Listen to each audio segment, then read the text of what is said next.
Okay, I've started the recording. Welcome everybody to the Mother's Day edition of Cosmology Discussion Group.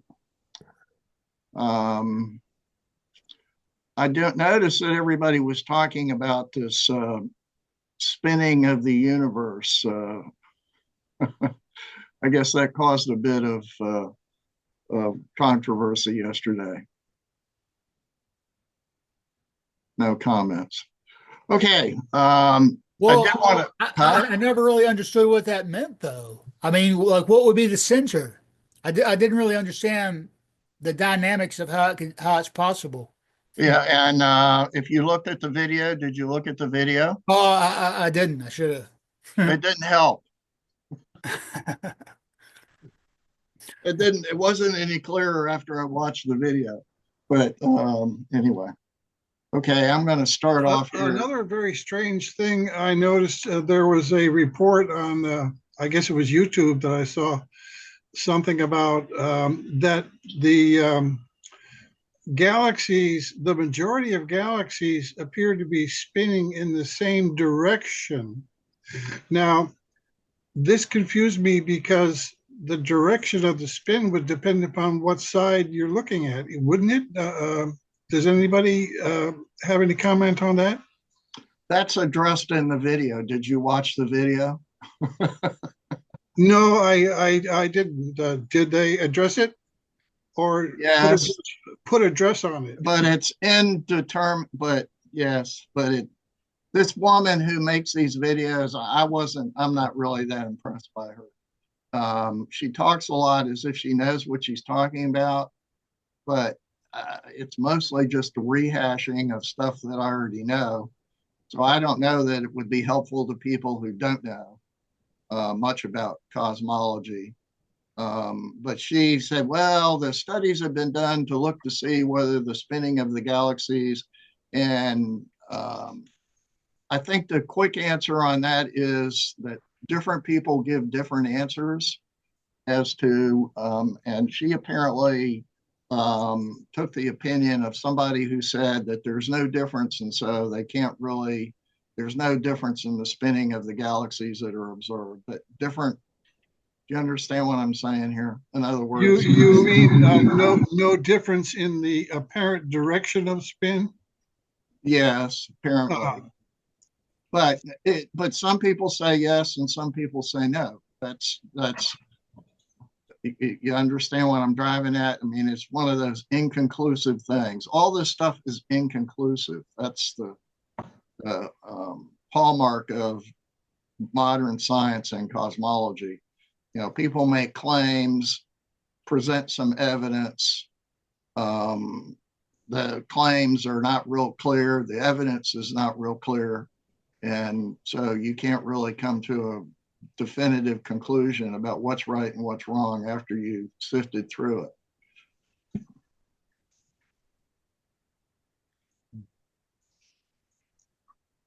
But if you're interested, I didn't really see an explanation in that video about what was meant by the universe spinning, although they claim that that the universe rotates once every 500 billion years. What's the age of the universe, Vladimir? 13 billion years? 0.8 and overall 14.2 billion. That's like 500 billion years.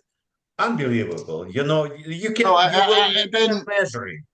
And I didn't understand what does it mean if it's rotating in 500 billion years and the universe is only 14 billion years old. I didn't understand that. We don't understand either. But what is important? Let me ask you the question. Relative what? How to measure it? I don't understand even relative to what. Well, they had, I guess you're supposed to read Goodell's paper about the rotating universe. I don't believe in this. I don't believe in this bullshit, because even the mechanism how to enforce the whole universe to rotate, unbelievable, man. I know a little bit of momentum. I know how difficult it to do, and I'm very sorry. All right. Okay, Don't waste your time on this bullshit. Yeah, well, I don't, a lot of these videos on YouTube seem to be more about getting clicks than actually conveying information. Absolutely right. Yeah.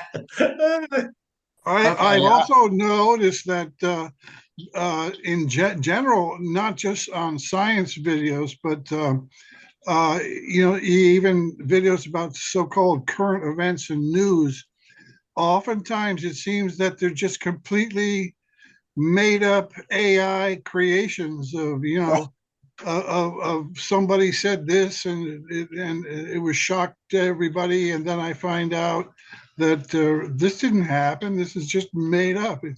So YouTube as a source of information is getting to be a little bit sketchy. Well, I guess my point, my rebuttal to that would be,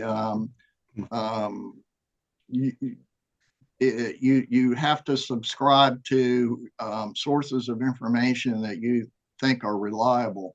So in other words, but YouTube puts out, that you do get the shotgun effect from YouTube, but perhaps you should only pay attention to reliable sources of information that you subscribe to. What is meant by reliable source of information, I guess, is up to you to decide.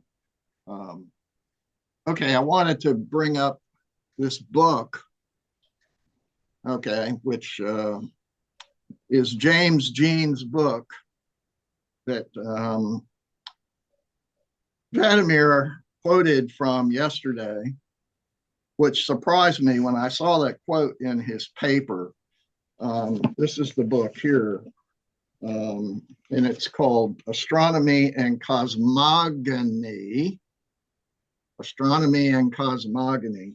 This is the book, James Jean, 1928. Okay, now, when I first heard about this quote, that the quote appears on 352 that Vladimir had yesterday. Does anybody remember the quote that Vladimir had in his paper from yesterday? Would you like for me to repeat it? Mm-hmm. Towards the end, okay, so he's talking about in the section, the Great Nebula, or nebulae, depending, it's not clear to me how you're supposed to pronounce that, where he talks about the spiral nebula. Okay, and this is all pretty primitive stuff relative to what we know today. And he gives a speculation at the end. It's the very last paragraph. Well, he talks about the spiral arms of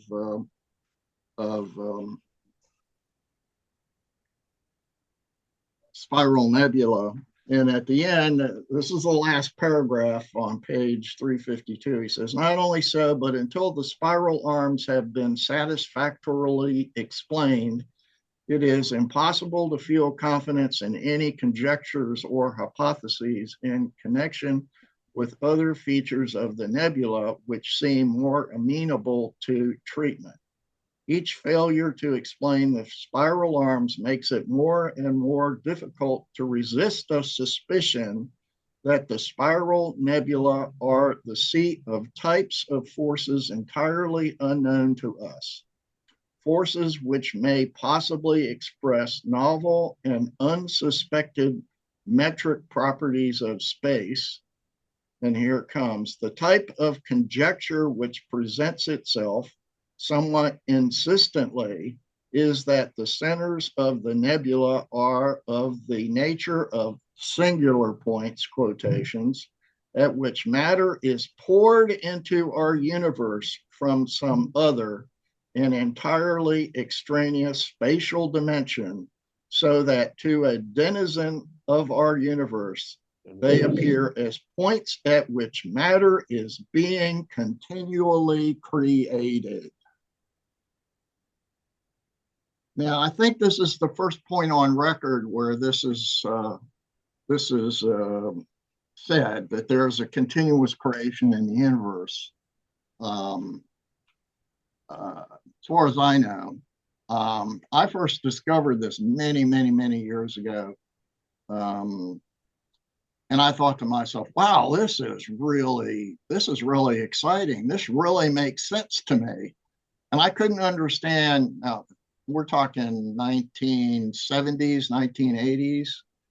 Okay. I couldn't understand why traditional astronomy had completely overlooked this idea that it's written in Gene's book in 1928. And so it's kind of a puzzle to me how they've sort of gotten off on a completely different tangent from what seems to me to be something that Gene said that made more sense than what they're saying today. So anyway, that's my, and I sort of tend to this view. I think matter is created in nuclei of galaxies, basically what Gene said there. And it puzzles me why astronomers haven't been able to figure this out and they have a completely different view. But anyway, I'm kind of curious as to when did you run across this Gene's quotation? Because it suddenly appeared recently, it didn't appear in your work before.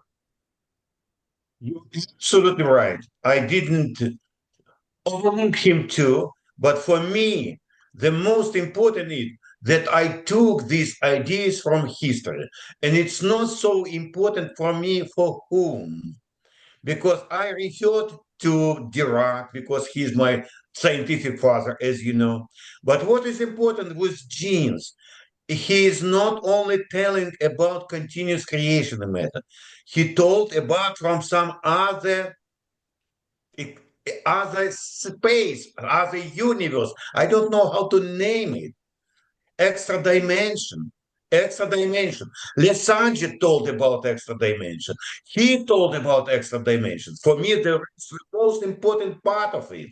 It's scanning this matter from outside of our universe. That's why I named it world. Yesterday it was such a discussion. Why do you mean the world? What is the universe and so on and so on. But they don't even listen. Our universe, another universe. No, how can you work with two definitions? One universe, another other universe. No, that's why I introduced the world to put that we are live in the world. A universe is something eternal, something outside of our imaginations and only. It is the fourth dimension. That's why, guys, they are not overlooked. They were very excited about this general relativity, all of this stuff, and it's contamination for them. It's pollution. Remember this very good word.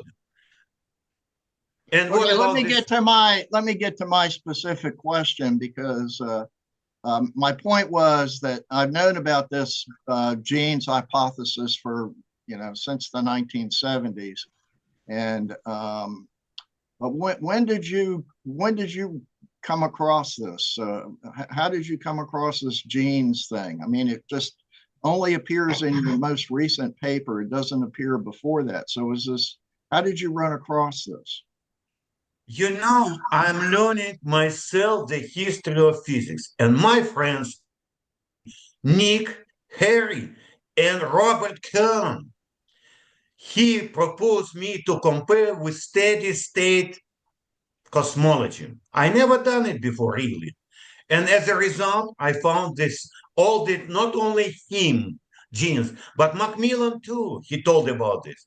That's why, it was a miracle for me too, that these great scientists, great classical physicists, they introduced the ideas I used in my model, and nobody even referred. By the way, genes, he told about the Laplacian, this nebula hypothesis. It doesn't work at all.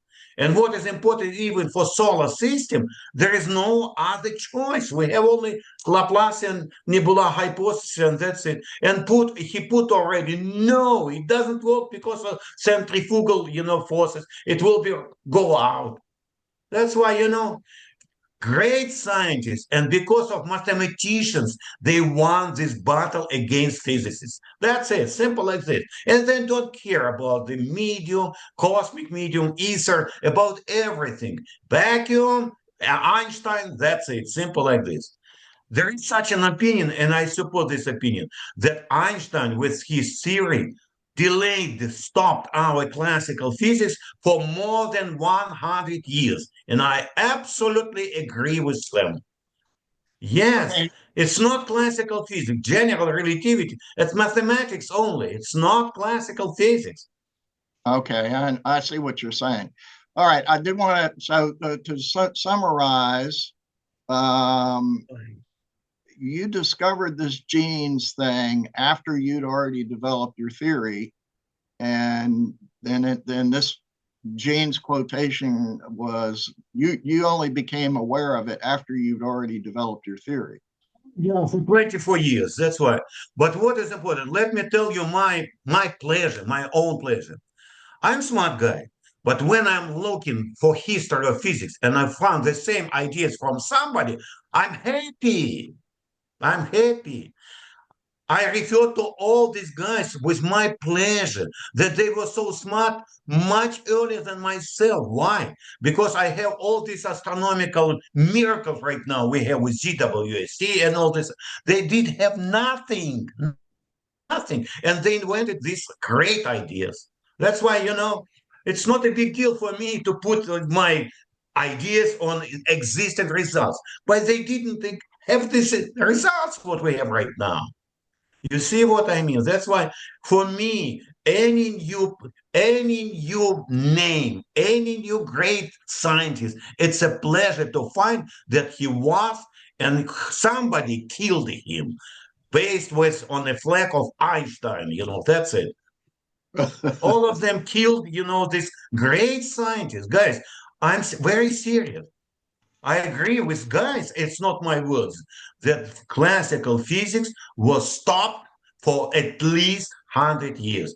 And my right now, to have a classical physics, all this mathematics outside, because even my model is based on classical physics only, equations of classical physics. There is no general relativity. There is nothing. All right. Okay. Does anybody have any questions or comments about this? Maybe hopefully we won't get dead silence. Let me ask you the question. You are my great teacher, Nick, great teacher, and Robert Cohn too. That's why, every time when you have your good questions, I'm trying to answer myself, and I open for me new names, Macmillan, the Jeans, and so on. Why? Because Robert Cohn, he asked me to do it. What do you think? What is the difference between you and steady state cosmology? It was the very first paragraph of my introduction. And then, of course, I started to look this issue. Oh my goodness. I opened this, new great scientist. No, can you believe it? And what is important? They were at the same time, 1928. And who cares? Who knows about him? Do we have these classical physicists in any textbooks? No. Correct. Well, Armbart Semyon, who's that Russian guy, and you haven't really talked much about him. I mentioned him a couple of times. He also has this hypothesis where the matter is created in the dense cores of galaxies, which I would assume you refer to as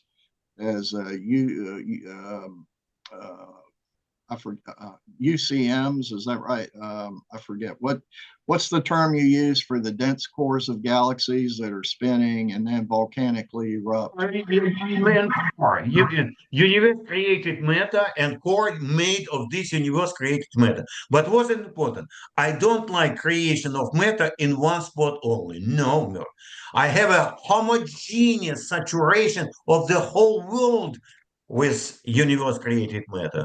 That's why my difference is I don't like this, infinities in any case. If you have your saturation in one spot, immediately means energy density equals to infinity. I hate all points. It's enough. for me, black holes and all these initial singularities, it's all mathematical tricks. No, I don't like.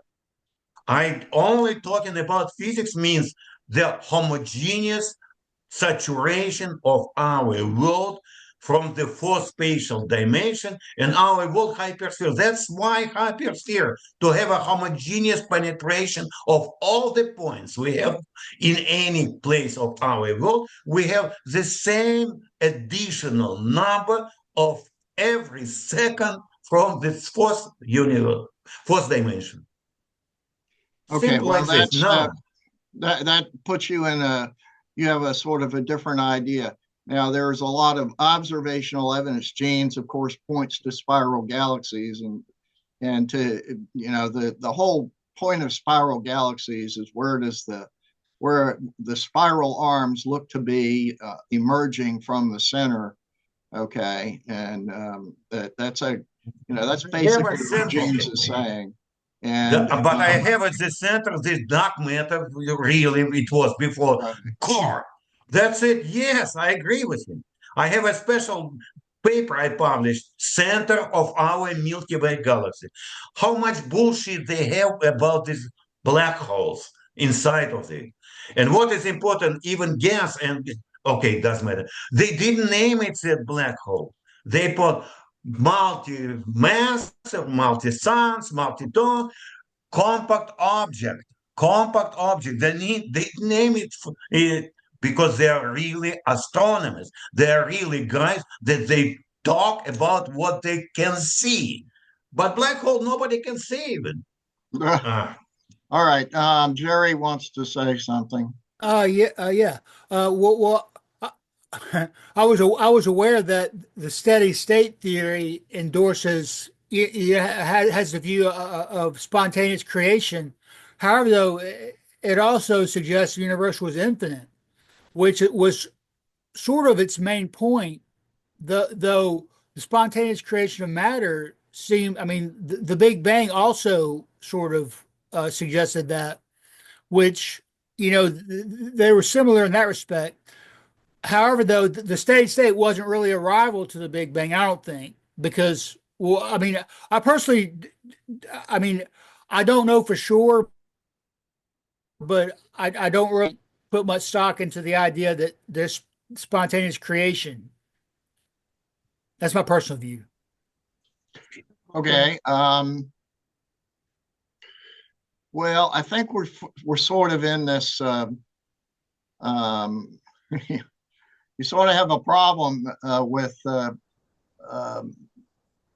I'm not really sure exactly what your point is, Jerry. Well, I mean, because I mean, if the steady state theory, one part of it is accepted. The other part of it is that the universe is infinite. It's just, you know, that's an extension of it, which contradicts Vladimir's view, I suppose. Okay. So you're saying that Vladimir's claims that the universe has a beginning. We've had this discussion before quite extensively. Steady state, okay. Steady state universe. There is no beginning, there is no end, and I didn't take this idea. Of course, there is a beginning and there is no end. It's absolutely right. And continuous creation, it's not spontaneous. It's a continuous creation of matter. Guys, what is my advantage? I took ideas and I collected them together in one picture. That's why please don't blame them. They propose something different, you know, spontaneous creation. Who cares? The most important is there is a continuous creation of matter. And the second very important point is the extra dimensions. I stressed it even in my report. Stress, lethargy, fourth dimension, genes, fourth dimension, and all this stuff. What does it mean, extra dimension? It's fourth for us. Number 4. I'm sorry. That's why it's very important, guys. I tried to use the existing ideas, and my role is a conductor. I took all these ideas and I put in one orchestra. My model, it's not everything I've done myself. I gave some ideas, some hypotheses, but I try to have orchestra means that they will play the same pictures, the same music. This is exactly my point. Okay. My view of it is when I first heard about your theory, so I'm going to go to talk about my perception. When I first heard about it, it sort of sounded to me a lot like what Jeans is saying, because I knew about Jeans. I've had his book. I knew about Jeans. And so when I heard your theory, I thought, well, that sounds like what Armbart Simeon and Jeans and Arp are saying. Okay, that's what it sounded like to me. And Hoyle also has a modification of the steady state theory, so we have to be a little bit careful about when we say steady state theory, what we really mean, because he's changed. That theory has been modified since the original version. My impression is that Jerry, when he referred to it, was referring to the original steady state theory of Hoyle, Gold, and Bondi, which is 1946 or something like that. I forget, which did precede the Big Bang idea, which came around about 1950 with what's his name? Alper and Gamov, and I forget the other guy who was on the paper.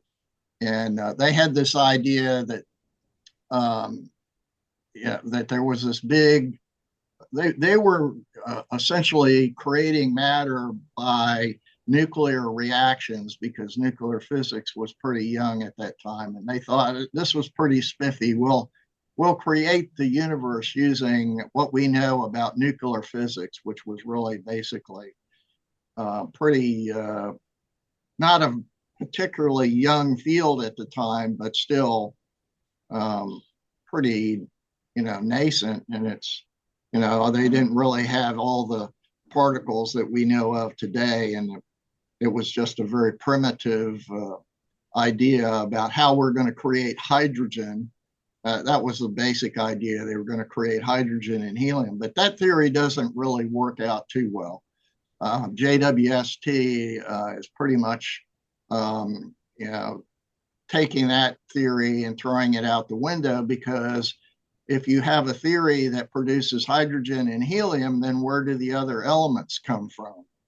And the other elements, then they decided these have to be cooked in stars over a period of time. And then they built up this, it took a long time, for them to develop this theory, I think over several decades. And it ran into this problem that the creation of the elements couldn't proceed past some of the lighter elements. You couldn't get iron and heavier elements. And so they came up with this idea of supernova. When we have supernova explosions, then we can create the heavier elements. But you have to have this process of repeating, and it takes a long period of time to create the elements. And we know now from JWST, where they're seeing these galaxies with heavy elements in them that shouldn't exist. These heavy elements, according to their theory, couldn't be created in the time that they have following the Big Bang for these galaxies to have heavy elements. That sort of, basically knocks that. So didn't you were talking a little bit yesterday, I like the idea that the elements are created inside the Earth. I like that idea. I think that makes more sense. That there's some process that's going on inside the sun and the Earth, and it's continuously going. Oops, am I still here? I think I did something wrong here. It's I see you. okay. I lost You're the still picture. there. I'm still here. I lost Yes, the you are. Yes. I lost the picture here. Okay. Um, all right. Anyway, we're coming towards the end. Does anybody have any I just wanted to say I really like that idea that you talked about yesterday, Vladimir, about the plutonium issue. The issue is this plutonium. How is that created? Way. No way. Harry, can I ask you one question? You know so much about history of physics. Did anybody calculated the numbers what I presented yesterday? General gravitation and constant, Hubble constant, temperature of microwave background radiation and all this stuff. With the accuracy I've done it. It's one of the most important advantages of my model. It's not only use ideas. Simple calculations gave the numbers nobody done before, nobody. And compared to the experimental results obtained before myself or even after myself. Let me ask you a question. Do you know somebody? Everybody talking about microwave background radiation. It's a pillar of Big Bang model. Bullshit. But what is important? Nobody, and never calculated the temperature of this MBR, microwave background radiation. I've done it. And not only, I revealed this, correlation, interaction between different cosmological parameters. Nobody done before. That's why, guys, the advantage of my model, I collected all these ideas in one picture, in one orchestra, as I told, and I have calculated all of them. Calculated. Nobody done before. And accuracy, take a look. In my presentation, I put this table. How exciting, at least 9 parameters, and they're always or measured before myself or after. It works. I'm a Yeah, physicist. I am experimentalist. I want to rely on experiments and calculations of the numbers in accordance with experimental measurements. Yes, I think you made that point yesterday pretty clear as you restated it here again. I want to make a comment here a little bit about, I didn't see that there were anybody, I didn't see anybody who wanted to go into the green room that wanted to, we had some, what was the guy's name? I forget the guy's name that used to come in and make he was a physicist at CERN or something. And he came in and said, well, you guys don't know what you're talking about. We didn't see anybody like that. I don't think we had any mainstream participants in that stream yesterday. I didn't see any mainstream types in the chat. No, I don't agree with you. I want to thank you very much, Jim. He's a very active member of any kind of discussion. Jim, thank you so much. You're so good. You're so active. You always ask good questions. I tried to answer your questions yesterday. And I'm... Uh-oh. All right. Okay, the rest of you still out there? Yeah. Yeah. Looks like Vladimir is frozen. Okay, we got like 5 minutes until the next meeting. Does anybody have any comments here while we're waiting for Vladimir to reappear?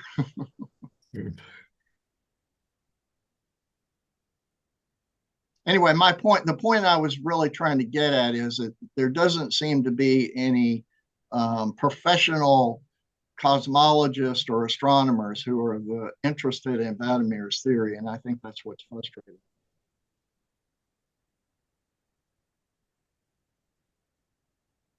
Well, there was one point that I wanted to bring up to Vladimir, though he isn't here. I mean, even though his depth of knowledge is highly impressive, I mean, I just don't see how you could possibly pinpoint or determine that there was a beginning in any way, the Big Bang or his model or in any possible way. All right. Well, that's kind of a philosophical issue, and maybe we could discuss that in the next. You can bring that up in the next time around. Do you understand what I mean by philosophical issue? Well, it's also scientific. I mean, the Big Bang addresses that. So does Vladimir's model. I mean, they believe that there was a beginning. To say that there isn't, why is that philosophical? And to say that Hold there on, let me was, stop you there. They're waffling on that because they're trying to say, well, our current Big Bang is just an epoch in a series of Big Bangs. So the universe is oscillating. There's a Big Bang, the universe expands, it dies, and then there's another Big Bang. So I think that idea was sort of abandoned whenever they developed the idea of dark energy, where the universe accelerates, where they didn't think it could possibly, regroup and enter into a pinpoint again and then re-explode and so forth. Well, I pointed out that Roger Penrose has proposed this cyclic model, and that's a pretty recent idea that Penrose is. Do you recall what he calls it? The cyclic conformal cosmology. I talked about that. I gave a presentation about. Well, I've heard of the oscillating universe. I don't know if it's specifically his idea. Well, I gave a presentation a couple of months ago on Penrose's model. It's called conformal cyclic cosmology, I think, where the universe, there are what we call the Big Bang is just a continuation of a previous universe. Mm-hmm. Well, I mean, that implies infinity. Why not make the jump and say that there wasn't a Big Bang at all, or that there isn't the constant. No, the Big Bang. They're saying there's a Big Bang, but what happens is the previous universe sort of evolves into a new universe or a new Big Bang. Here's what I'm noticing. It seems like Jerry. We might call Jerry the voice of sanity. And whenever he raises a legitimate question, the response is, well, we're going to change our position and bring in Penrose's new idea, as if Penrose has any relevance to anything. Well, I'm just saying that the Big Bang, the cosmologists recognize this issue about the origin, and some people are dissatisfied with the origin, and so they've tried to find a way to avoid that difficulty, which appears to be primarily philosophical. Yeah. Well, but it's still a creationist view. It's a let there be light theory. Well, yeah, that's true. But there's obviously, I mean, we don't have scientific access to when the universe was created or not, so we can't really prove that one way or the other. I don't think. Well, we don't even. Somebody can show me some evidence of that. We don't even have access if it was created, or what we can do is talk about what we can observe today in the present universe. Well, that's what they're basing the theory on, yes. And I think that's what Vladimir is basing the theory on. Okay, so we're coming to the end here. So we can continue this discussion in the next part.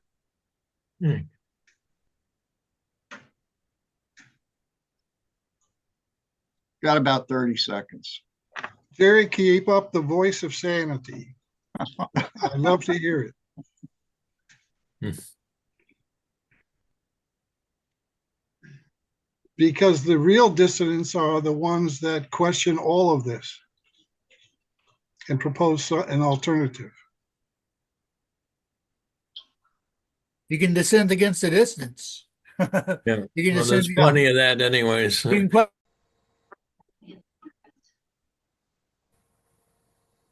Okay, well, we're back. Jerry has raised the philosophical issue. Notice I point use the word philosophical issue about the origin. And Jim is sort of likes to beat this to death. So maybe, Jim, you would like to propose some kind of an alternative. Well, I have. It's called binary mechanics cosmology. All right, and so the universes are always existed and always will exist. Is that a fundamental hypothesis of your? I don't recall seeing that in your binary mechanics. Without beginning and without end. Well, it's not even addressed. There's no need to address it. Well, I mean, if you're going to have a cosmology, that's usually, I mean, this is something that the people, philosophers have been arguing about for thousands of years, I think. Yeah. So, Robert, Yeah. I mean, what did Plato have to say about this issue? Didn't he have an origin? As I recall, in Timaeus, he has an origin of the universe. Oh, in Timaeus, there's a lot of speculation in the Timaeus. He has his five Platonic solids, which he identifies with the four Greek elements, and then he throws in the ether. Yeah, there's a lot of speculation in the Timaeus. I don't know if he really makes a stand, though, on the origin of the universe. I'd have to look there. Well, but he has a demiurge. He has a demiurge. That part is correct, yes. And it would appear that the universe is created through the demiurge. So I would think that he has. So I think all theories or cosmologies, if you will, they have for the most part, they have some kind of a creation concept. Unless you really have an infinite one. If you have infinite in time, you don't need a creation. But to me, you get a ton of speculation here, and a concept I like to use is confidence levels. So I'm much more confident about answers to some of these questions than others. I don't know offhand whether the universe had a beginning or not. There's some evidence you can sort of cite, like from redshifts and things, but I don't know if that's overwhelming. So you get an awful lot of speculation. Then you try to constrain it with observations, and I guess there's some new observations now from this Webb telescope and things. But so I don't really know what to say beyond that. Well, the science is supposed to be based on observation. So but it always goes beyond observations. Unless you're a strict positivist, you always go beyond observations. And I don't even take that as a weakness. It's just that we're more confident about some of what we say than other parts.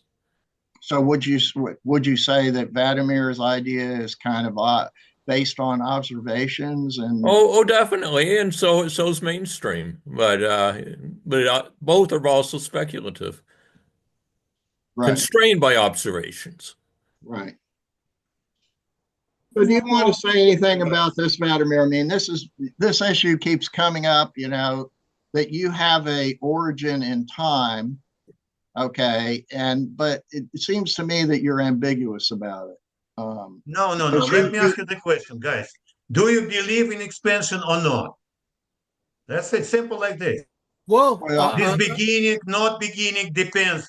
There is expansion or not. That's it. Simple like this. I would personally say if the interpretations the Big Bang has of the redshift are to be believed, where it suggests that the galaxies are rushing away, that it could have resulted from a cosmic explosion in a universe that already existed, and that we're witnessing that today. That's just an alternate theory, which I don't necessarily put too much stock in, though I see it as a possibility. If the universe expands, I think that's the way that it expands, though. And it doesn't all expand. I would say if it's infinite, it couldn't possibly all expand, because what would it expand into? Exactly my point. Expand. If infinite universe, what does it mean expand? Which part of this infinity expands? I don't know. Guys, that's why beginning, not beginning, please answer the question about expansion. That's it. Because there is a steady state It's always the same, and you have to have additional matter because, expansion. The main killer for every model is expansion. And by the way, I put a new name, stretching. Why? Because expansion, you need center of expansion. Where is the center? Where this initial singularity? Show me this point in our observations. Show me. Where is That's the right, evidence guys. of the expansion?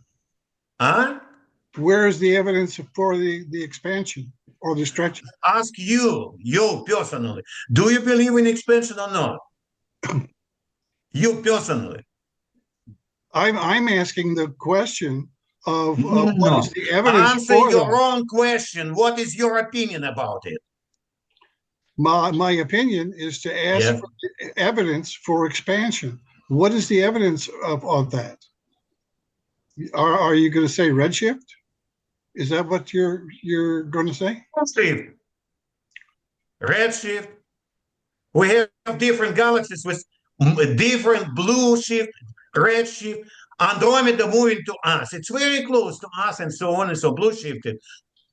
Tell me what's going on So with what Andromeda. is the evidence? So if there's no evidence for something, why is it so central to your theory? Well, I think the answer is there is answering one evidence. question. Answer the question What is about that expansion. evidence? Anybody have any evidence for that? I think Vladimir believes in a much slower expansion, if I'm not mistaken. Just very gradual instead of rushing away very fast. Yeah, like at the speed of light. I don't know for sure. Is the rate of Well, his that's the Big Bang Theory, of course. The rate of his expansion is the speed of light, Jerry, as far as I can gather. Well, I didn't know. The speed of light, that's a pretty fast expansion. Yeah. But what is the evidence for that? Much slower. Why James. do you peg your whole thinking on the idea of stretching or expansion, whichever word you want to use? First of all, you're absolutely wrong. In fourth dimension, it doesn't exist speed of light. There is no light. There is no speed of light. How you can take from third dimension and to put it in a fourth dimension?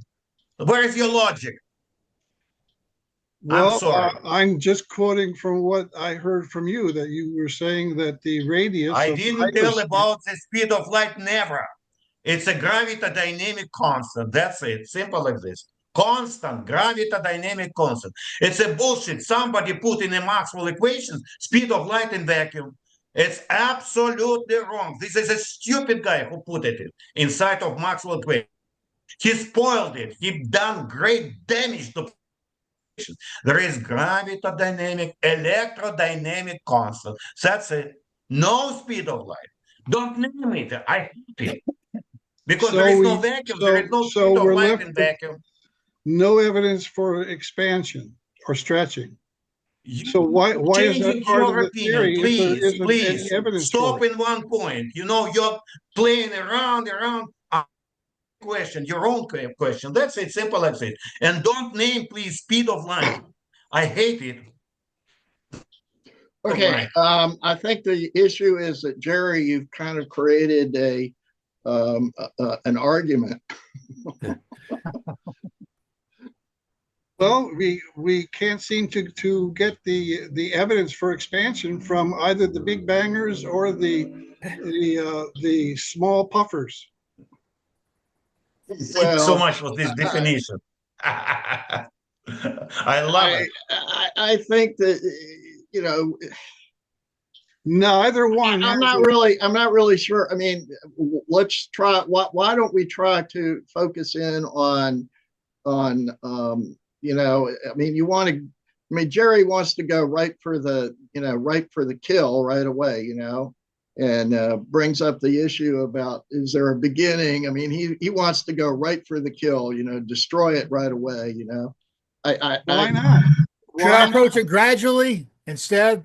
Well, okay, good question. Why not? Okay, I'm gonna try to answer the why not question. What Vladimir is saying is kind of interesting because he is offering a mechanism that kind of explains what genes talk about. Okay, you understand what I'm saying?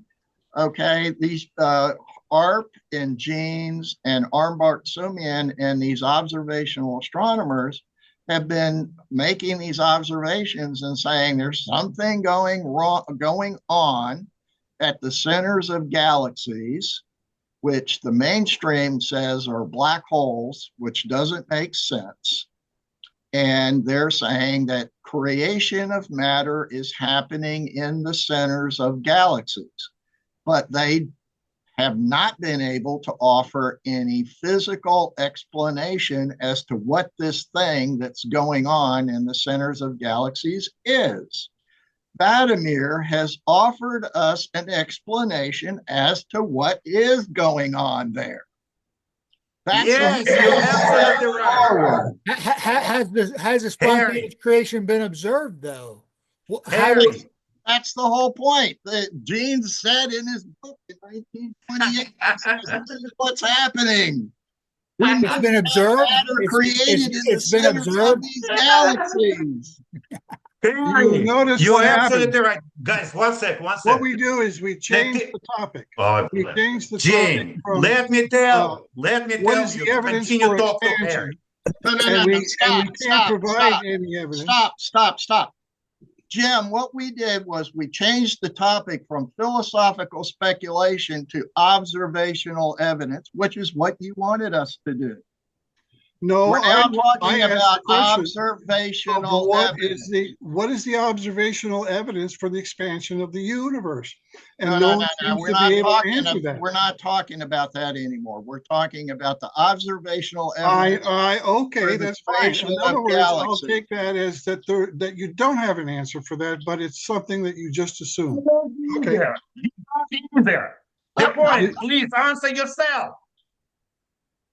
That's a good point. Now, please, team, answer the question. Have expansion. Okay, how you I'll answer the question. I do not know what the evidence is for the notion that the universe is expanding or stretching. There's your answer.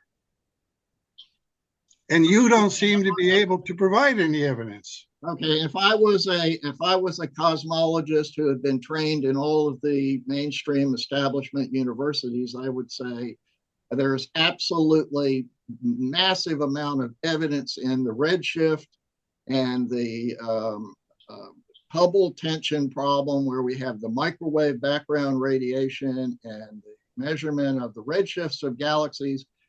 And that all supports the idea that the universe is expanding, and it's been proven over and over and over and over and over again. And so you're wrong. That's what a mainstream physicist, a cosmologist would say. Not that.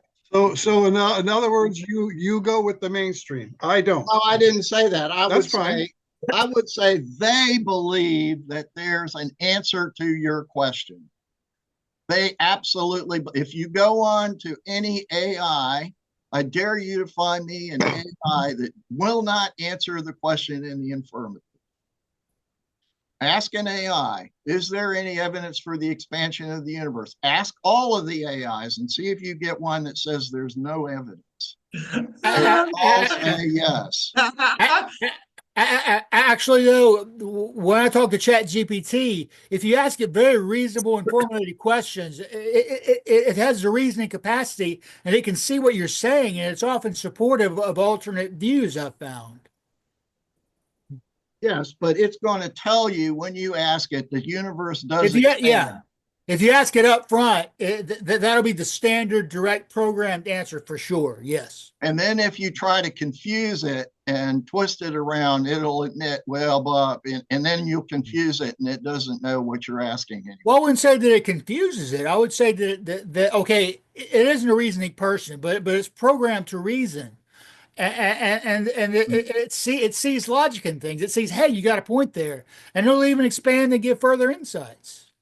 Yes, but it's changing its response because you changed your question. So the conclusion then is that the true dissident position is that the universe is not expanding. Wonderful. There isn't just one dissident position. That'd be among them. There's many. Okay, Robert, I'll take that. Nice. Harry, let me continue your idea, very important one. Harry, you talked about genes, that there is a center of nebula and center creation of a new matter and all this stuff. In my model, there is no point. There is a core, the object, with the size, with dimensions, with mass, and all this stuff, and so on and so on. That's why it's a little bit different from genes, because instead of point, I put the core made of UC matter. Simple like this. And the very last question, Jim, let me answer your question. Any science starts from some hypothesis. You believe in hypothesis, not believe there is God, there is no God, two different hypotheses, two different stories. The same story with any physics, with any model. You have your hypothesis. There is an expansion, and there is no expansion. It's up to you. But what is important? Based on my model, I calculated 9 different parameters that measured experimentally. This is the main point. Please show from your binary mechanics which one number you calculated based on your model without expansion. Please, physicist means experimentalist. You must confirm, prove the measured results. Do you believe in measured result of temperature of microwave background radiation? Do you believe in Newtonian Hubble parameters? Do you believe in measurements? There is no expansion. There is no philosophy. There are some numbers, and if you can calculate these numbers based on some hypothesis you don't believe, it's your business. It's your logic. Based on your no expansion, give me at least one number calculated by your model. Great one.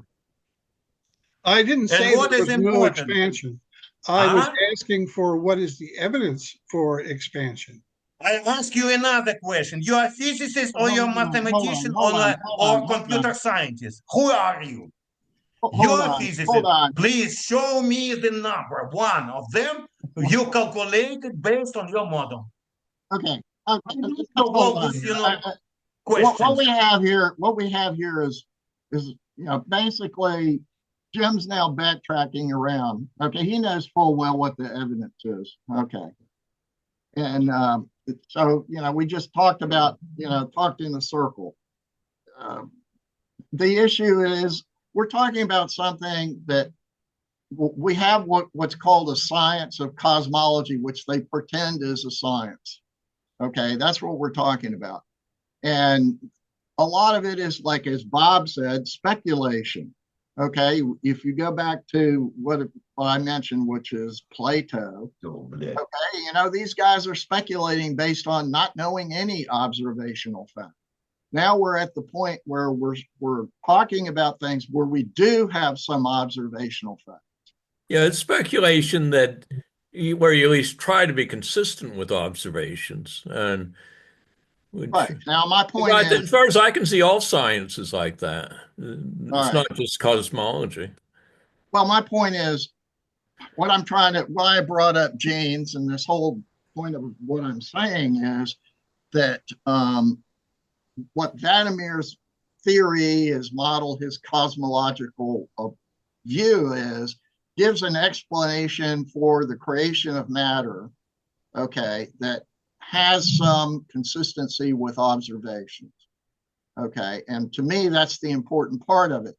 But instead of understanding that point, it's like we're devolving into arguments about when the universe began and what does expanding mean and all this other stuff, picking his model apart and not really appreciating what his model is trying to do and what it is attempting to tell us, which to me makes more sense. This whole idea of that matter emerges from dense objects, okay? And he gives us some idea about what the physics is of these that's involved in this creation of matter. which I think is a big step forward, because all we have in the Big Bang model is speculation about something that happened that is fairly observable. When you say matter emerges from dense objects, basically, are we saying that matter just makes more matter?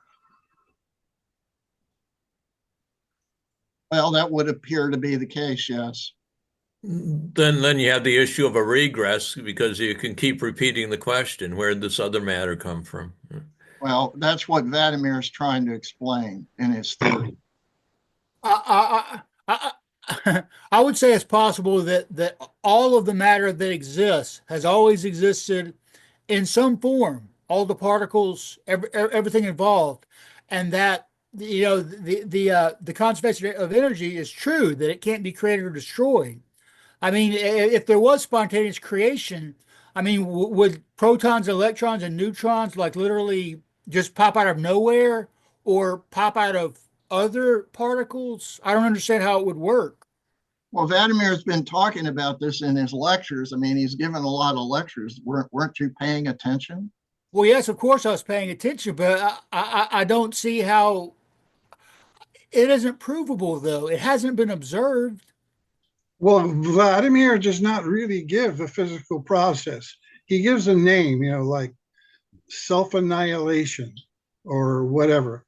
It's not really any explanation that a particle physicist would accept. So that, you could just say, wrong. One more time, wrong. Majorana in 30 years already developed this theory, self-annihilation. Wrong. It's the history of just a physics. label. You don't know anything about it, and you're claiming Majorana, and I refer to Majorana. It's not my idea. Majorana was saying that that matter is just created out of nothing. Is that what he was saying? You don't understand. I'm very sorry. Majorana told there are some fermions that they can interact with each other, self-annihilation of the same fermions. This is his idea. Why you are mixing everything, You're a very complicated guy. Self-annihilation of fermions creates new matter? Is that what you're saying? No, you don't understand at all. I'm very sorry. What does it mean matter? What does it mean? You're exactly right. I do not understand. You're exactly right. I think you hit the nail on the head. You don't know. You don't read just the making classical word physics. That's calling it physics. You're making word pictures and calling it physics. And when anyone asks a question that you can't answer, you just simply change the subject or walk around the room. Well, you're just making pointless. This shows a really weak theory. Well, I can say the same about with all my respect to all the company, I cannot continue this talk. To talk to Jim, it's an insult for me, for physics, for everybody. I'm very sorry, guys. I'm leaving you. That's ad hominem. Ad hominem is an admission of defeat. Well, I mean, it's just, you ask questions that the answer to that you want. When you get an answer, you can say is, you can object to. I don't really see that you're appreciating what's really being said. Do you have any understanding or appreciation of what I'm saying? Let's just take Vladimir out of the equation. Do you understand what I've said? Do you understand the point that I'm trying to make about what Gene said? Apparently you're supporting the idea that matter gets created out of nothing. Well, see, that's where isn't that what Gene was saying? You put in that matter gets created out of nothing. That's you're, by saying that, you're implying that it's a false proposition by framing it the way you framed it. Yeah, sure. That's the way science goes. I think that was unfair of you to say. That's what we do. I think that was unfair of you to say that. I think your proposition is unfair. And what is unfair? You basically made a proposition that has an unfair connotation to it when you made the proposition. Well, that's sort of done all the time. When we critique others' views, we sort of reduce it to what's the term? Ad adserbium? Yeah, I know that, but you're missing the point of what I'm trying to say. Okay, the point of what I tried to say, that when I brought up genes, the point I'm trying to say is let's not attack a theory. Let's try to, the weak points, that we don't understand yet. Let's try to understand the big picture of what is being talked about. You don't want to understand the big picture. You want to pick at the issues. Like, I don't understand how how did matter get created? Okay. I don't understand how asking the question, is matter created out of nothing? I mean, that seems to paint a clear picture of what's being said. I mean, if it isn't, what is the clear picture? I don't think you understand. I don't think you want to understand. That's kind of. I really want to understand. I promise. Okay. Do you understand that something is being created in the universe, that some things come into existence? Do you understand what he's trying to say in this book? I understand the concept. I just disagree with it, or at least I'm highly skeptical. Wait a minute. Before you disagree, maybe you ought to basically listen a little bit. You're doing like Jim. What do I need to hear? What observations have there been that verifies this? Huh? What observations have there been that verifies this? I just explained to you what they were. Okay. I guess I missed it somehow. Well, apparently conservation of energy has not been demonstrated in the lab. He explained it to you in the quote from the book. Weren't you listening to the quote from the book? Well, the quote didn't provide any verification. I mean, it hasn't been observed. Why assume it has? I explained to you that it has. That's the whole point. In galaxies, like far away through telescopes, we've observed this, or we've observed it in laboratories on Earth. Holes. They have this explanation that it's black holes that are creating these things that are shooting out of the centers of galaxies.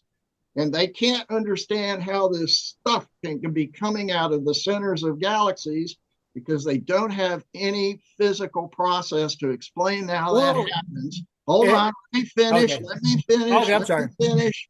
And so they have this idea that black holes do it because black holes is the only mysterious energetic thing that they have that can produce the energy required to spew out all this matter into space. Okay, well, they're producing energy. They're producing something. There's physically something that creates something. That makes sense. And so that's the evidence. Well, okay. It isn't created out of nothing, though. That was the point me and Jim were trying to make. What they have is that there's evidence that there's a lot of energy being produced in the centers of galaxies, and this process is pushing out all this matter and all this energetic process that creates X-rays and all this high energy emissions. They can't explain where this energy comes from. And so they say it must be black holes because that's the only explanation they can come up with. Okay. And they are they asserting that there's a violation of the conservation of energy? No, that's why they have black holes. Okay. The way that Vladimir has spoken in his presentations has suggested that matter is created out of nothing. At least that's how I gathered it from what you're not paying attention to what he said. What I mean, spontaneous creation implies it's created out of nothing. Never said anything about spontaneous creation. Well, of course, particles synthesize into other particles. That's understood. That's chemistry. I mean, that's the way that you put into what he said. You misinterpreted what he said and said he has creation out of nothing, and you weren't paying attention and listening very well. I was listening. I guess I misunderstood, and I apologize for a misunderstanding and for causing such a scene. You're doing basically the same thing that Jim does. You don't want to listen to the whole story. And I listened. Hold on. The whole story is kind of confusing. it's a confusing, the whole story is confusing, and it's a big picture. You have to sort of try to see what the big picture is. And it's difficult because he's got too many moving parts in it. That's part of the issue. Well, I mean, in my personal view, the way he presented it was unclear. I'll just say that. I'm sorry that I mistakenly, I misunderstood what was said. I didn't realize it. I didn't Well, realize in terms of his presentation yesterday, he talks about the very first ensemble and an absolute age of the world. These are all direct quotes. And the origin of this universe and so forth, and the beginning time and so forth. These are all so elements, that these are all elements now we're going to say that we don't understand. That's the you're only putting words out there, Jim. You're not trying to understand. You're not asking useful questions. You're asking unuseful questions. Well, I Okay. would personally say that I disagree with. What is the purpose then of these cosmology sessions exactly? Is the purpose to promote Vladimir's theory? That's what I don't think that's the purpose.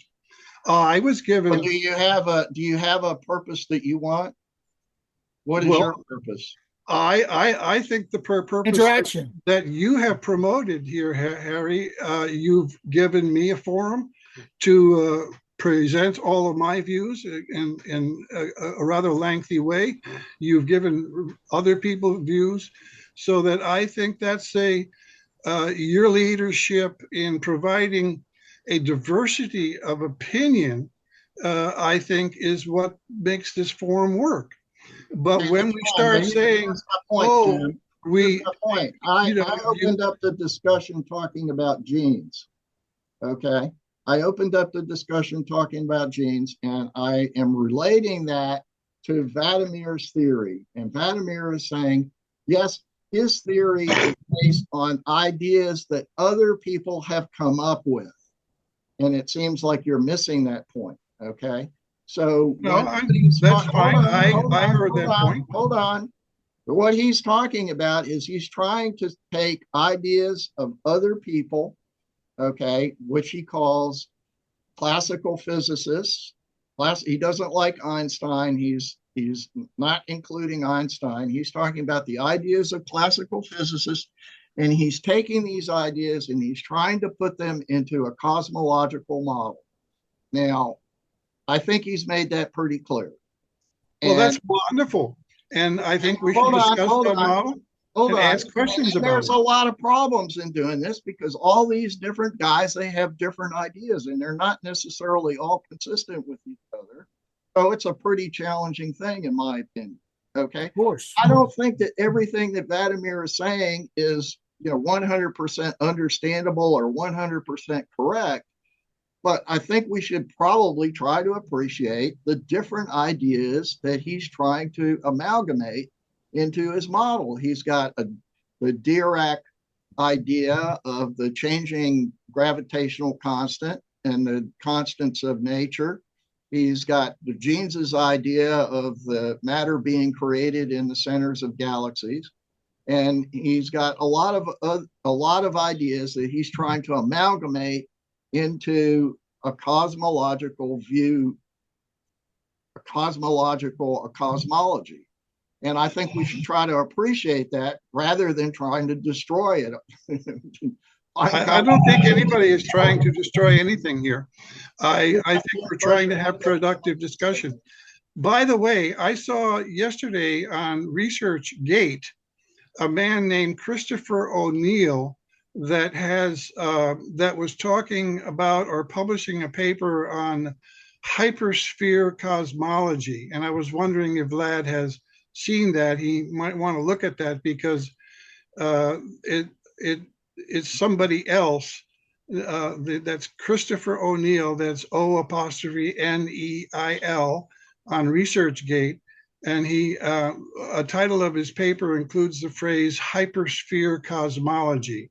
And so I thought, gee, that sounds something like that Vlad might be interested in.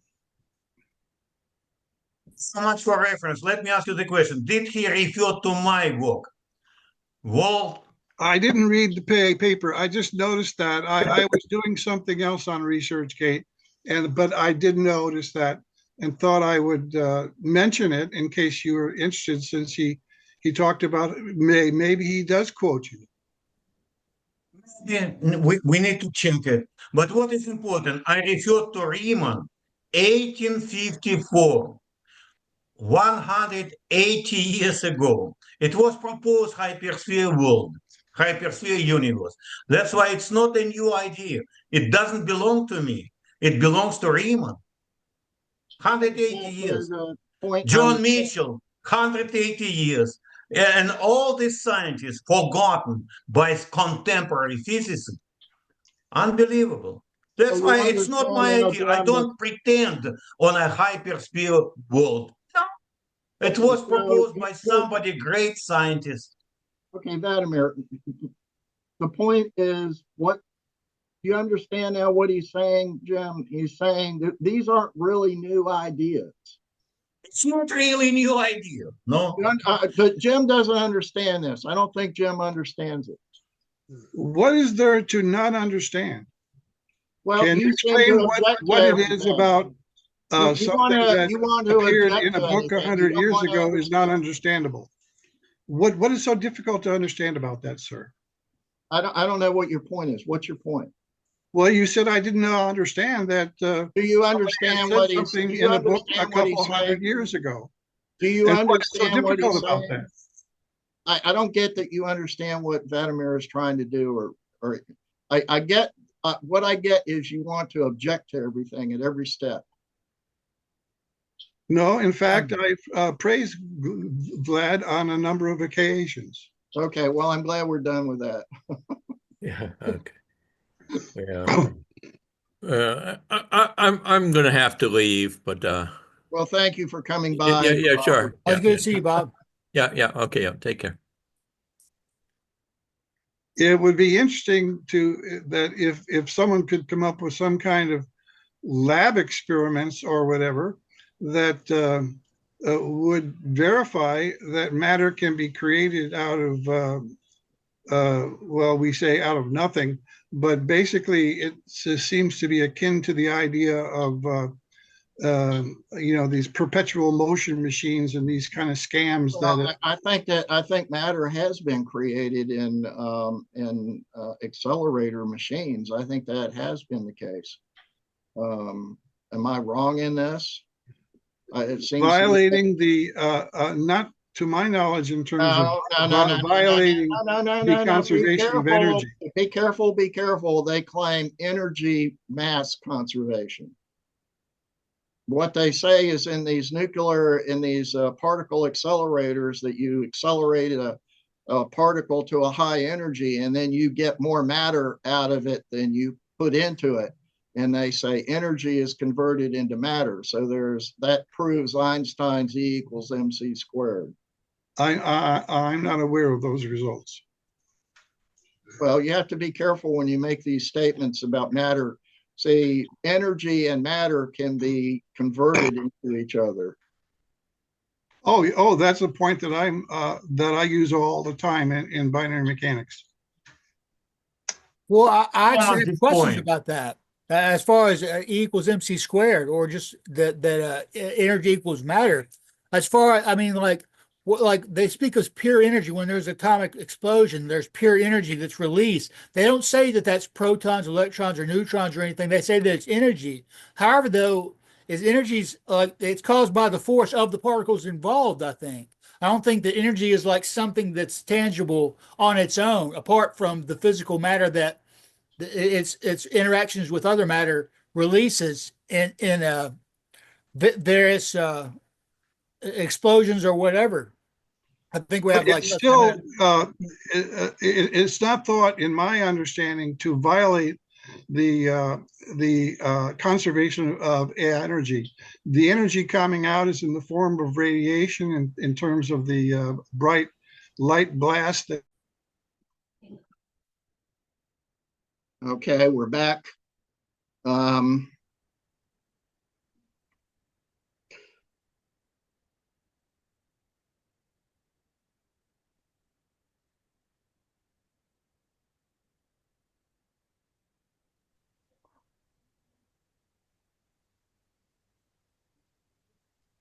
okay.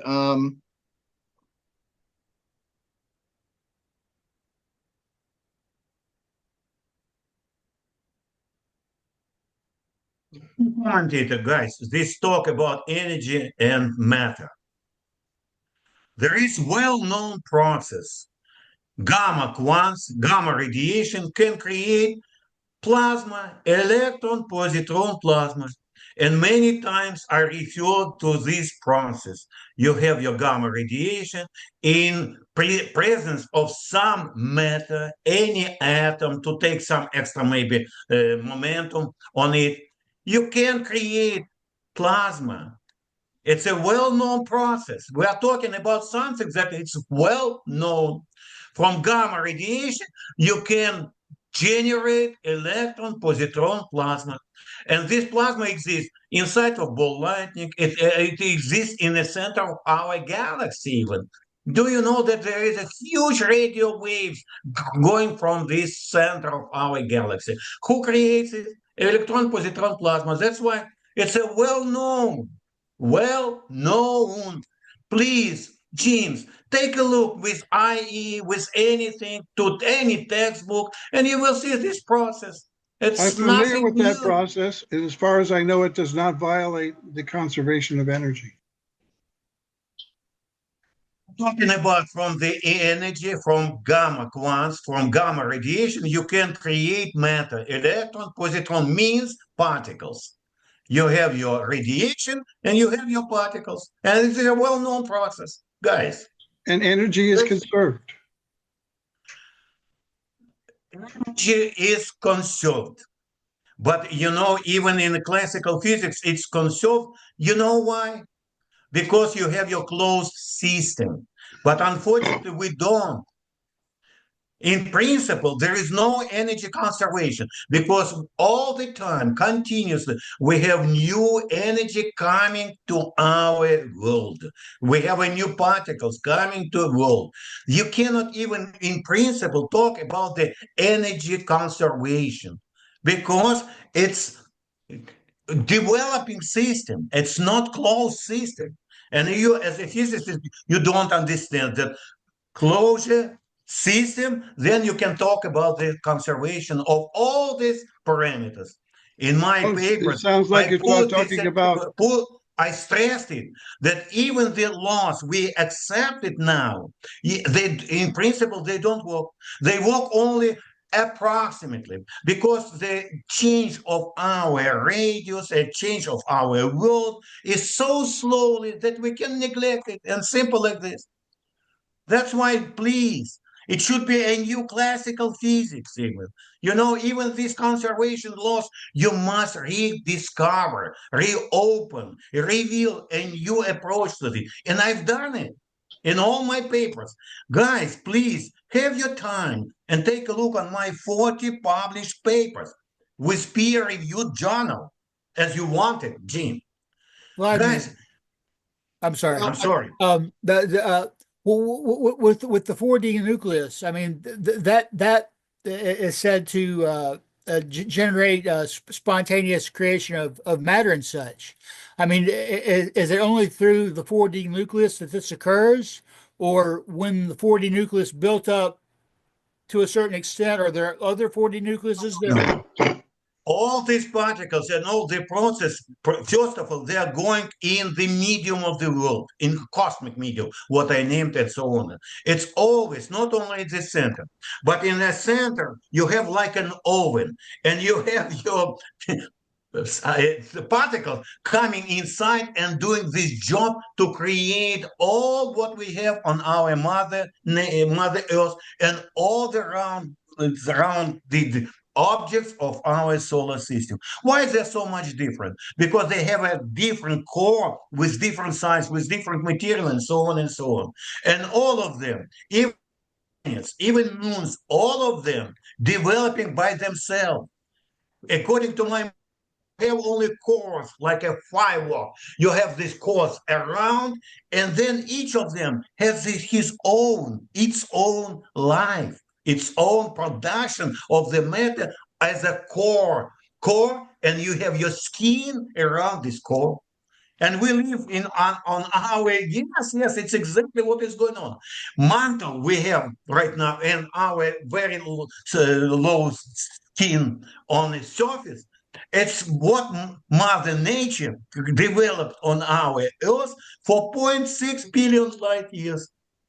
Okay, okay, hold on. So do you understand what he's saying there, Jim? Well, it could possibly be characterized as a cosmological perpetual motion machine. Well, why do you put in the term perpetual motion machine? Well, that's a derogatory comment. The free energy. Well, I mean, why do you insert a derogatory characterization to it? Well, like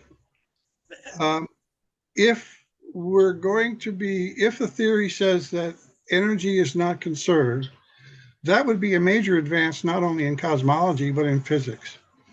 And I think we should have some evidence for that. I don't know. Okay, so Vladimir, are you saying energy is conserved or not? Energy conserved in the overall system, because all the time, continuously, we have additional new particles, new energy coming from the eternal universe. That's it. I am not against, but as I told you, our conservation laws for closed systems, and our world is not closed system. We have all the time new matter, new energy. That's it. If you will take into account this every second coming energy, then there is a conservation. But for closed system, no, it's open system. Our world is open system. And if you will take a look on the textbooks, you will see for closed system, yes, this laws does work. Do you understand what he's trying to say there, Jim? He's trying to say that energy can be created, I guess.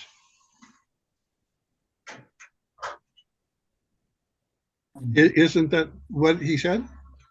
Well, what he's saying, sort of, yeah. He's giving an explanation of it, or trying to. Well, it's a very creationist view, again. So you used another pejorative term there, creationist view. Well, I'm just putting it in historical context. Well, I don't know. Everyone likes to do pejorative terms. Well, you know what a pejorative term is, right? Perhaps you bringing out the gene.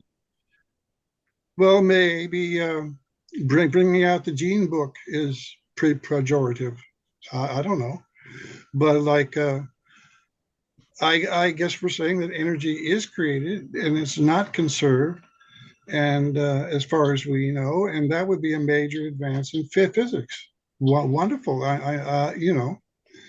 But you sound like you're perhaps being that should sarcastic be the in saying that. That sounds sarcastic to me. Are you being sarcastic or well? No, I'm trying to be scientific. Well, that may, okay. That leaves me. Science does have some role to play in these discussions, does it not? Well, aside from the sarcasm, point is, I hate to belabor the point. I hate to belabor the point, so I'm going to belabor the point. The point is that if you go by the rules of science, you wind up with the current cosmology that we have today, which is failing and not working because the observations are contradicting it. And the observations have been contradicting it for years and years and years. And people have been pointing this out for years and years and years. And people have been proposing alternative ideas, as Vladimir has pointed out, that have been ignored for years and years and years. And what we now find with the JWST is that their cosmological scientific edifice is not really working for them anymore. and we have what's called the crisis in cosmology, which apparently means different things to different people. And so Vladimir is offering an alternative to the failed physical cosmological system that is being promoted by the universities and the textbooks. And you don't seem to be able to appreciate that. Oh, I appreciate that he's got his in the beginning theory, and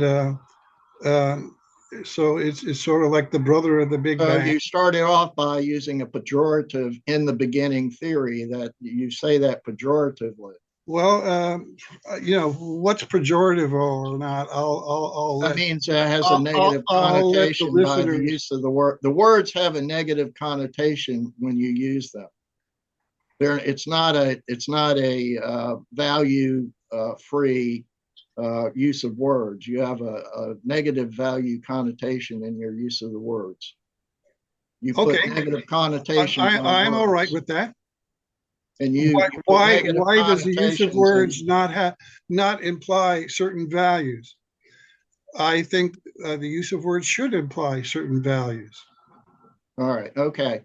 So you're admitting. So that's not a drawback, but by any means in my book. In my book, science is all about asking questions and trying to get answers. And Vladimir is trying to give you some answers, but you react to them pejoratively. Well, so some of the answers, well, fine. I mean, if that's the way you take it, so be it. All right. I don't know where bringing pejorative, I can't even say the word, comes in to a discussion on science. It implies a negative reaction, and it's I'm very sorry for my negative reaction. Unfortunately, Jim, Harry is absolutely right. I'm sorry. I'm a very excited guy. I'm just pointing this out. Okay. Well, you don't have to be apologetic. Okay, so my point is, the point I'm trying to make is that Vladimir is offering some ideas to extend our ways of thinking, and we should take his ideas as sort of interesting and consider them, give them some, reasonable thought. I think there's a lot of, my point is, this is my point in bringing up this whole discussion, was that Vladimir's theory appeals to me because I think that what Gene said in 1928 in his book is observationally verified by what astronomers see happening today in the universe. And they misunderstand that by saying black holes. They've invented black holes for them so they can keep their physics preconceptions, because they don't have any explanation as to where this energy is coming from at the centers of galaxies. They cannot explain the source of energy that occurs at the centers of galaxies. This is an observational fact. It's been demonstrated since the 1960s with the discovery of quasars. They cannot explain where all this energy is coming from in the objects that they observe in the universe. Really? That's news to me that they can't explain that. I thought that the basic model. Hold on, you started off with another pejorative statement there. That's news to me that they can't explain that. You can't expect to talk. In a discussion, that just naturally happens without really intending to. I don't think anyone has any hard feelings. It's just he's just expressing the way he thinks, the way he sees things. Well, if there's a great concentration of energy at the center of galaxies, let's say, that would, I don't see why it's a big mystery that there would be massive bursts of gamma, what do they call them, jets coming out from that. Why is that so mysterious? Can't be explained by current physics unless you invoke black holes. Yes. Well, Harry, Well, I mean, this is, hold interpretation. on. I've talked about this many, many times over these discussions on Sunday mornings. How many Yeah. times have I talked about it? Well, Harry, your interpretation of these observations doesn't contradict the conservation of energy. However, Vladimir openly rejects the theory, doesn't he? I mean, I don't know. Well, there you put in another pejorative term. How? You You've said said that Vladimir word a million rejects. times in this. You said Vladimir rejects. So you jump to a Oh, conclusion. okay. He dismisses. He disagrees with. Is that better? Am I wrong? Disagree. Okay, he has an alternative explanation to their explanation, which is Well, he disagrees unsatisfactory. with the other explanation, though. Okay, let me go over it again. They claim that there are black holes in the centers of galaxies Yeah. because black holes are the only explanation that they know of, according to current physics, that is capable of producing the amount of energy that is observed, but yet it actually can't.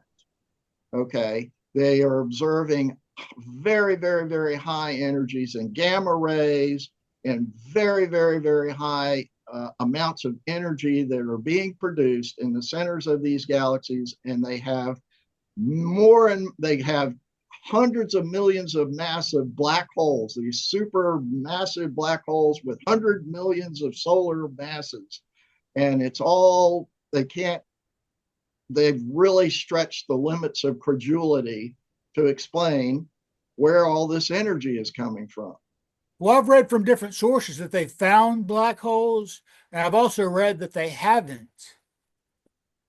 Well, they're claiming black holes exist because they have to have an explanation for where this energy is coming from that they can't explain unless they invoke black holes. Do you understand what I'm saying here? Yeah. But black holes are kind of mysteriously unexplainable. They're just a theoretical invention, and they've invoked these theoretical inventions that come out of special relativity and general relativity. Okay, and if you're not a particular good believer in special relativity or general relativity, then these black holes are kind of suspicious, and they don't actually explain all of the emissions that are created because you need these super high gamma ray emissions. They don't explain the gamma ray bursts. I think Vladimir has talked about this on a number of occasions. So black holes really don't fulfill the answer to where all this energy comes from that they're observing. Well, I mean, given that black holes are highly mysterious and that they're incredibly dense, we don't understand them if they exist. If they exist, I don't think that time dilates to where time stops within them or gets close to stopping. However, though, if they somehow exist and light can't escape and all that, you know, I mean, maybe there is energy within the depths of this intense density that, you know, just we don't know. Maybe there's a logical explanation why this occurs that we're unaware of. Yeah. Well, that's what they're trying to tell you. I mean, they'd like for you to believe that. With the problem, here's one of the problems. The problem is that black holes are supposed to evolve over many, many, many generations. So the time that it takes to create a black hole is billions of years, okay?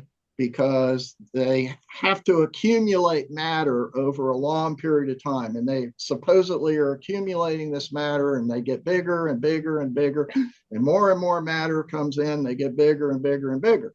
Well, they see these things, and with the JWST, after 400 billion years, that the million years after the universe began, they are black holes at the beginning of the universe. Where did they come from? According to their theory, they can't have black holes that early in the universe. You understand this? It's even worse. Let me tell you what is worse. You cannot create galaxy without black hole. You must first of all to take from some place this black hole, and only then you can start the process to create your galaxy. The very second point, guys, nobody knows, nobody put attention to black hole. What does it mean?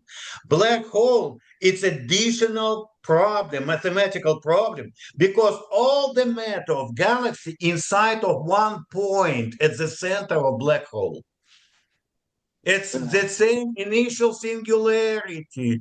There is initial singularity for the whole universe, and there is initial singularity named black hole to create galaxies and so on and so on. It doesn't exist.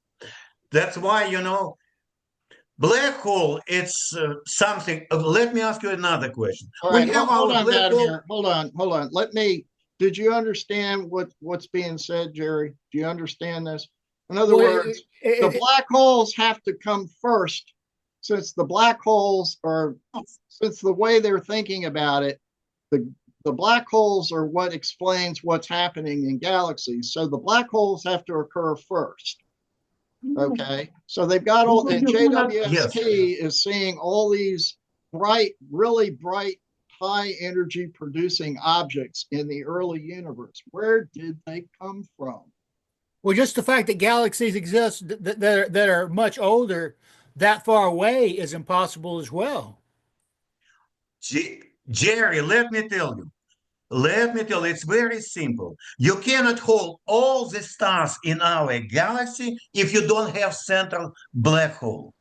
How you can hold them? You cannot create black hole after that, because all the stars will be around. Somebody should hold them together. You see why you must first of all create black hole, and only then you can have the stars around holding it. Logic, it must be logic. And what is important, guys? You have a very interesting black hole. It's not absorbing energy and matter. On the contrary, it's evaporating all the time, because you have your Fermi bubbles at exactly the axis of our black hole, and you have two huge gamma ray structures. Why? How come? And what is important, it's proved already that there are some flux of matter from the black hole to these, Fermi bubbles. How come? What kind of black hole you have? Instead of absorbing energy, matter, you have evaporating. Creation of black hole creates Fermi bubbles with gamma rays up to 1 teraelectron volt. Read my paper. There is a special paper about the center of our Milky Way galaxy. Sometimes, guys, I publish 40 papers. Sometimes read my details in each paper. If you have an interest in center, special paper exactly about this and all the collected data. It's already proved that one of these stars moving from the center of a Milky Way galaxy was evaporated star from the center of this black hole. It's proved already. Astronomers proved it. How come instead of absorbing, there is a generation of the matter around? And what is important? Do you understand what he's saying? Do you understand what he's saying here? Who, me? What kind of black hole? Well, he's trying to explain it to you, but did you understand what he's saying? As far as black holes go, and that they're sort of the center of galaxies, I mean, I can maybe see how that's possible. Black hole. Hold on. Black holes are created because they suck matter in. Yeah, but they also emit matter, right? Well, not really, because they suck matter in, and then what they say is, while it's sucking matter in, it gets to a point where it's sucking matter in so fast it bursts the matter that it hasn't sucked in out. Do you understand that? Yeah. In other words, while it's sucking matter in, it generates all this energy, but it can't generate energy unless it continuously sucks matter in. Yeah. Well, that's very different than the 4D nucleus, though, and how that works. And we're not talking about that. Well, I mean, they both deal with spontaneous creation and such, or at least I thought. Well, no, you're missing that. You're not understanding. The point is, the the black hole, in order for it to exist, had to suck in all this mass. Where Yeah. did all this mass come from that it's sucking in? Why were you Okay. asking me if I understood this though? Because I didn't ask a question about this specifically though. All right. I didn't think. That's cool. Vladimir was trying to explain it, but it didn't really, I guess it didn't come across. Well, I must say that I appreciate these discussions, even though it gets heated sometimes. I mean, you don't know how much I appreciate you all. I just want to say that real quick. Do you understand the So look difference? on logic only. Logic, Hold on, Jerry. hold on. Do you understand the difference between the sucking in and the pushing out that Of he's course. trying to explain? Yeah. So what do you understand about it? Just what you said, just what you described earlier. I mean, I Well, see what you're the saying. point I mean, I is, haven't observed it personally, so I'm somewhat skeptical, but I see the overall the point gist. is that in order to have all this energy being produced by a black hole, it has to suck in everything to begin Yeah. with. Okay, and the JWST says there are these black holes in the early universe, assuming that this is what's producing all this energy. They can't have formed because there's nothing, no way they could have formed yet. Yeah. Do you get that? Yeah, I even mentioned that galaxies couldn't exist at all of that size at the estimated, like at the estimated age of the universe, the Big Bang, except there's no way galaxies that large could exist that far away. Right. With black So holes, I suppose. how did they get there? That's the problem. That's the current problem that they have. Okay. Where do these exact galaxies come from? Where do they exist? Yeah. Let me give you one comment, Jerry, for you personally. Our Milky Way galaxy, age of it, close to the beginning of the Big Bang, 13.76, something very close. You see, you have less than 100 million years, and you have to take some black hole from, I don't know from what, and only then you can create our galaxy. We live in a long life living galaxy. And how it was created, I have no clue. Maybe you see, you have so small time, and Harry is absolutely right. 100 million years after Big Bang, there is not enough matter to. And first of all, before galaxy, you must create this, super massive cluster, super massive black hole with all the energy and matter in one point. Additional inflation theory, it might be, additional Big Bang model, initial singularity, because mathematically, black hole, it's a point inside of this big sphere. It's a point. The same story. That's why it's a continuation of all these bullshits with infinities. Physics doesn't Well, like infinities at how to know there's a point? How to know there's a singularity? Look at the theory, guys. Your imaginations about the black hole wrong. Take a look on a detailed explanation. What does it mean, black hole? Take a look when it was created, this notion from general relativity many years ago. Guys, we don't know history of physics. We don't know history of the ideas of the classical physics. You see, that's why I'm so happy that at last, for the last 24 years, I learned the history of physics. I never heard about it. And I'm so happy to open for me so genius physicists during time. Forgotten. That's why, please, when you name black hole, please check the original idea, where it came from. It's mathematics. Mathematics only. If you accept the Big Bang model, you have this singularity. Okay, then you will accept this, black hole, because it's the same singularity. Guys, no, if we are talking about something, please. All right, we're coming up here to we're getting, do you understand what he's saying about black hole and the singularity? Well, I mean, I'm sort of skeptical as far as singularities go, even black holes, actually. I mean, why would there be a tiny pinpoint that holds the majority of all the matter in a black hole? Well, I mean, like, aren't black holes supposedly rather large? Okay, well, what he's trying to say is a black hole is kind of a mathematical fiction invented by physics. Oh, I And didn't then realize that he thought it was a fiction. I knew he said it was mathematical, but mathematics and physics are meant to describe the reality. So when you say it's all right, so mathematically, it's a mathematical theory. let me go over it again. What they have is a theory called Einstein's general theory of relativity, which, you know, is questionable. And then they have this idea, they use this math, and from this math model, they create this object called a black hole, which sucks everything into it. Okay. And so they have this mathematical thing that's invented, this mathematical construct, okay, that they don't know whether it exists. And then astronomers say, oh, we've got this object over here that's behaving funny and it doesn't obey normal physical rules that stars normally obey. And so this thing's called Cygnus X1. It's sending out all these X-rays and varying in time. And they say, oh, that's a black hole. Okay. That's how black holes became observationally proven. It's not, nobody really knows whether it's a black hole or not. It's just they impose this mathematical physical construct on this object that they observed that they could not explain what it was.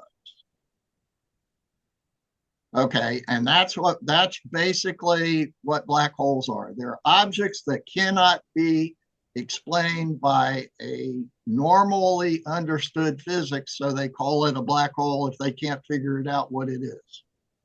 And so there are these things at the centers of galaxies that they have known about for many, many years, since the 1960s, since the discovery of quasars, that emit too much energy.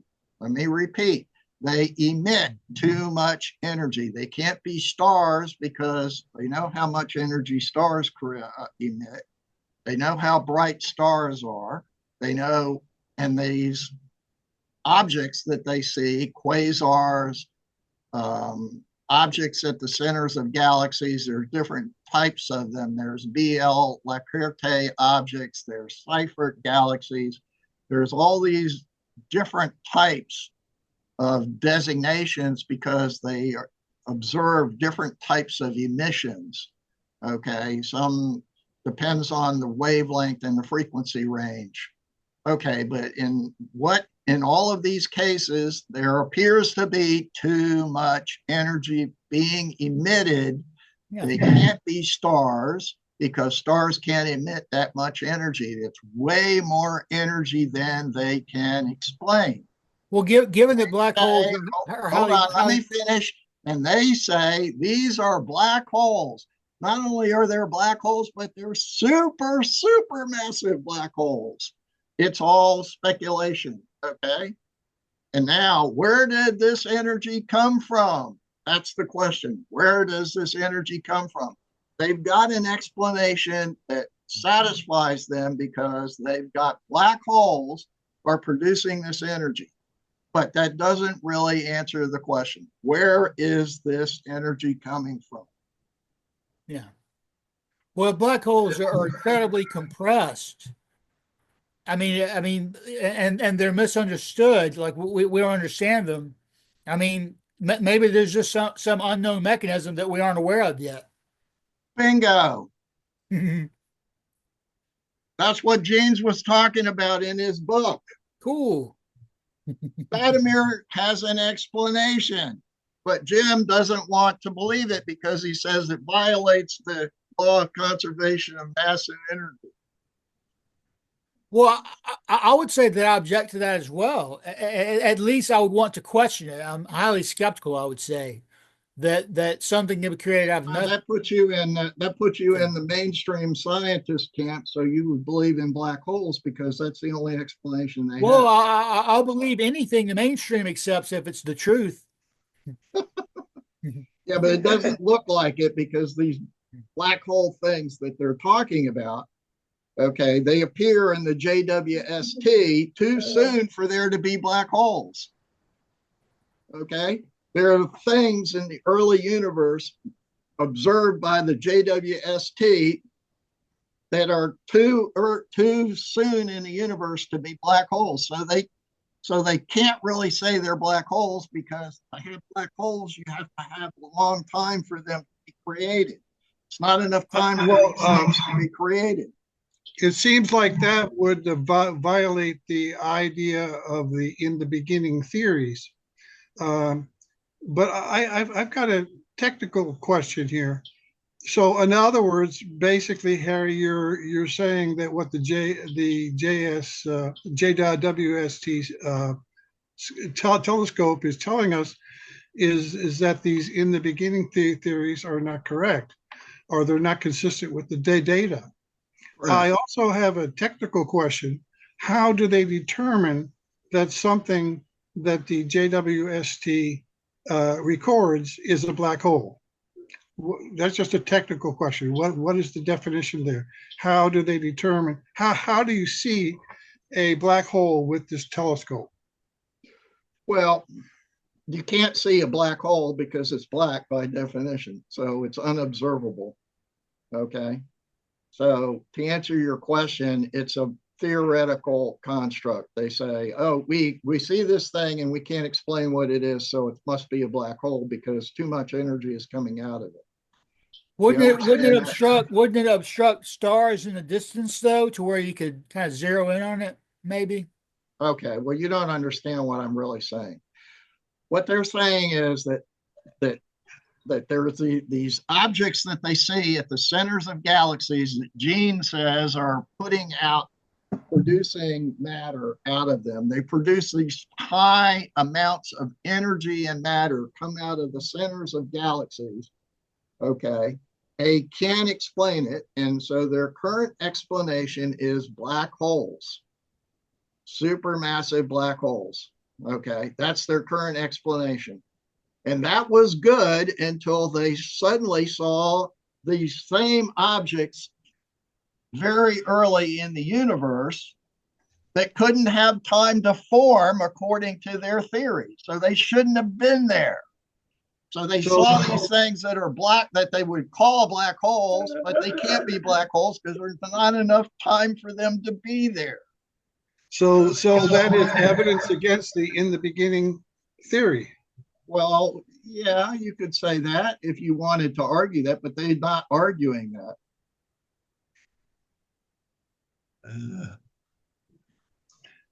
Well, I'll go with the evidence.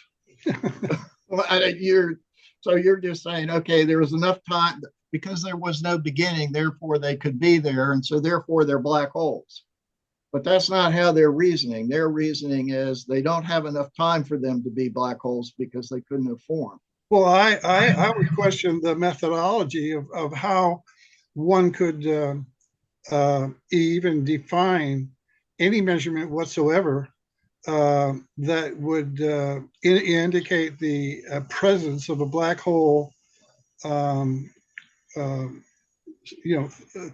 14 billion years ago. Well, you're using the wrong terminology. What these objects that they have been identifying as being black holes are suddenly being contradicting. They're calling them black holes because that's their only explanation they have. They don't understand where all the energy is coming from.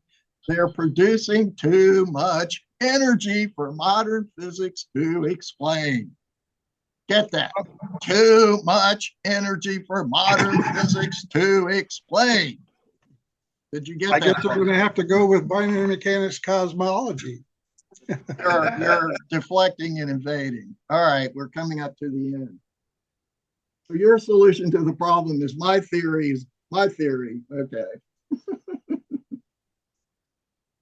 Too much energy for modern physics to explain. Where is it coming from?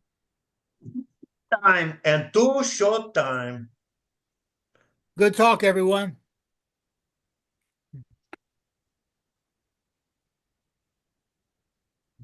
Thanks, Harry, for hosting these sessions. Very, very stimulating. You're doing a great job, man. Did you get too much energy? Too much energy.